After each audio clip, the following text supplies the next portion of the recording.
ఒరే నువ్వు లేవరా. శివధనస్సు విరిచిందెవరు? చెప్పరా, శివధనస్సు విరిచిందెవరు? Sir I don't know sir.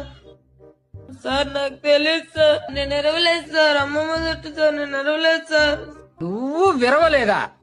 వాడు అలాంటి వాడు కాదు సార్, చాలా మంచోడు, ఇన్నోసెంట్ బాయ్.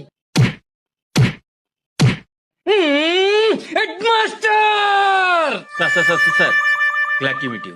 శివధనస్సు సార్ శివధనస్సు ఎవరు విరిచారో వాడికి తెలియదట.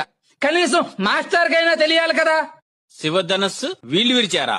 Sir I don't know sir. నేను ఎరవలేదు సార్. ఒట్టు సార్. నేను ఎరవలేదు సార్. ఈ క్లాస్ వాళ్ళు అలాంటి ఏదో పని చేయరు సార్.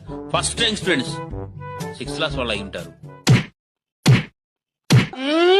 స్కూల్ మూసేయండి. సార్ ఇంత చిన్న విషయానికి అంత పెద్ద పనిష్మెంట్ ఏంటి సార్? చిన్న విషయమా ఇది? చిన్న విషయమా?